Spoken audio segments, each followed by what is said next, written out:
Jemaat yang terkasih, kita berjumpa kembali dalam program Resapi GKI Klasis Bojonegoro. Pada kesempatan ini, kita akan menggumulkan berkaitan dengan kehidupan iman kita yang harus terus kita rawat dan melekat pada Tuhan kita, Yesus Kristus.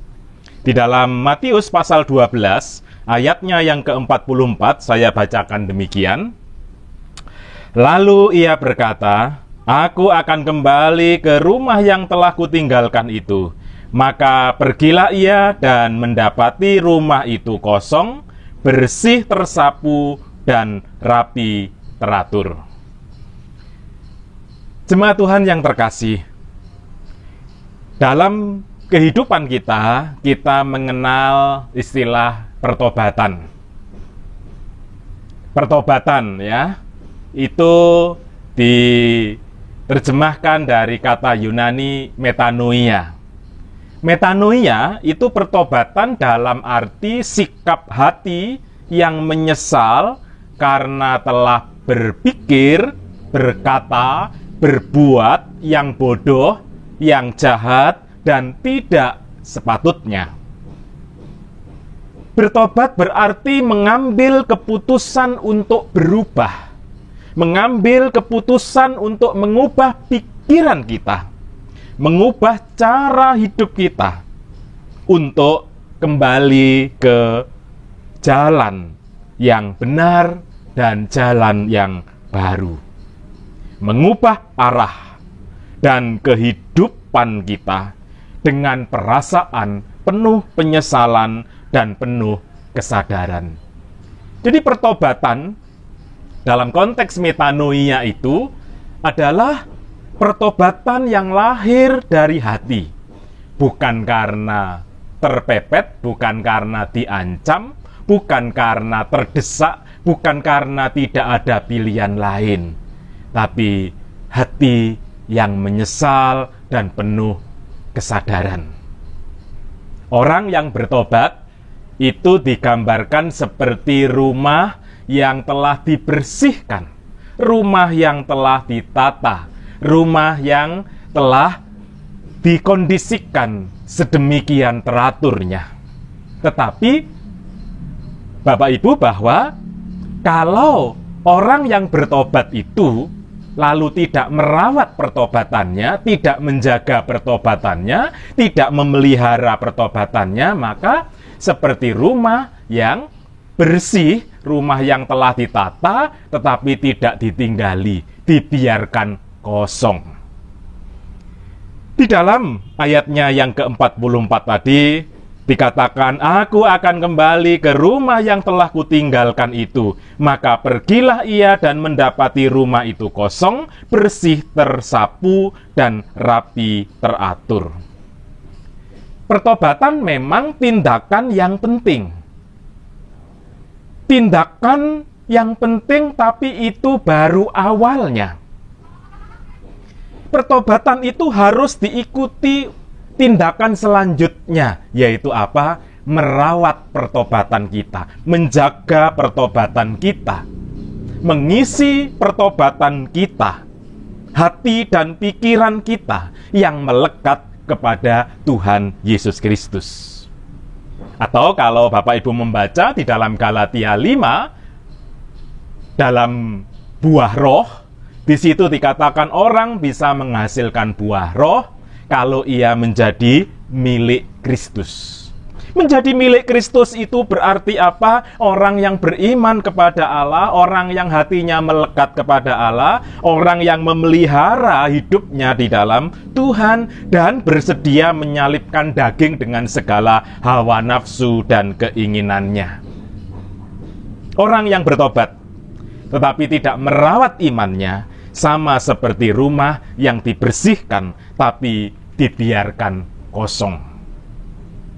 Bapak, Ibu, serta saudara-saudara yang terkasih, kalau rumah kita bersihkan, tetapi kita biarkan kosong, sekalipun awalnya sangat bersih, tertata, dan teratur, tapi ketika kita tinggalkan sebulan saja, maka sudah ada banyak kotoran, banyak debu, banyak sarang laba-laba karena tidak ditinggali.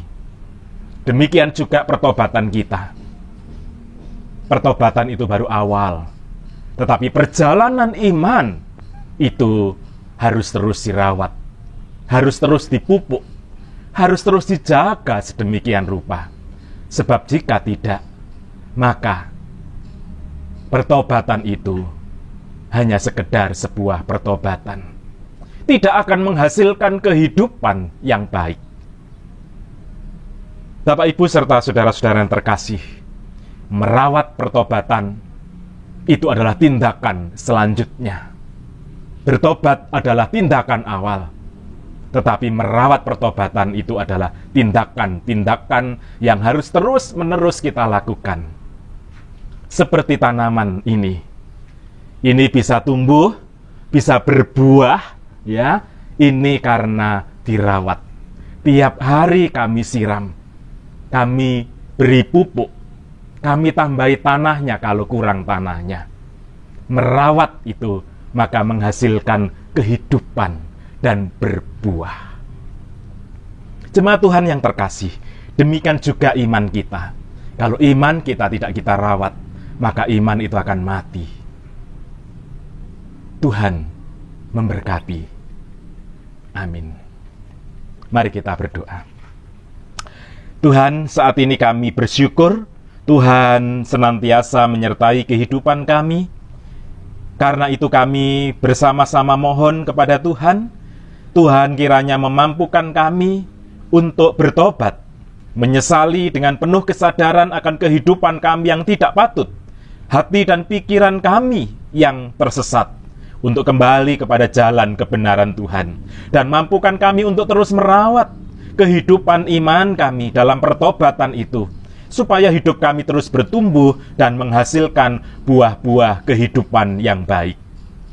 Kami berdoa untuk bangsa kami, Tuhan yang kiranya menolong masa-masa menjelang pilkada ini, Tuhan yang menjaga kondusivitas bangsa kami, supaya semuanya tetap boleh berjalan dengan baik, dan kelak pemimpin-pemimpin yang akan terpilih, kiranya itu yang terbaik.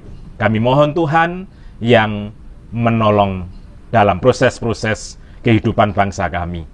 Demikian juga dalam pergumulan-pergumulan yang harus diselesaikan oleh bangsa ini, kiranya Tuhan yang menolong para pemimpin bangsa ini.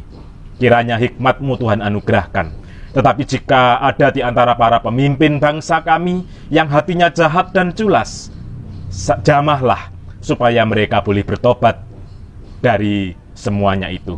Kami berdoa saat ini untuk seluruh umat-Mu, khususnya dalam Klasis Bojonegoro. Kiranya Tuhan yang memberkati gereja-gereja yang ada.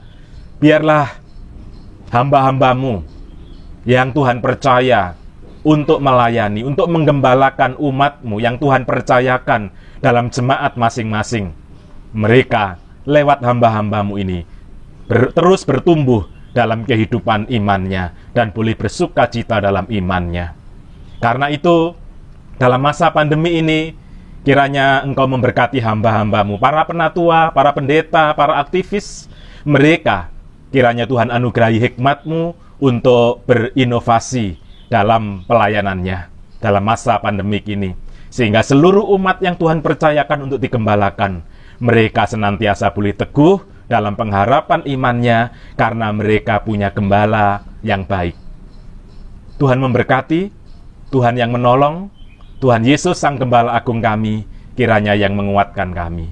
Kami berdoa untuk seluruh jemaat-Mu, Tuhan berkati mereka dalam segala kehidupannya. Kami bersyukur dalam perjalanan hidupnya Tuhan yang menolong. Tetapi jika ada di antara mereka yang punya pergumulan, baik dalam pekerjaannya, usahanya, bisnisnya, dalam keluarganya, dan dalam seluruh kehidupannya, pergumulan-pergumulan yang ada, kiranya Tuhan yang menopang. Kami percaya Engkau tidak pernah membiarkan umat-Mu sendirian.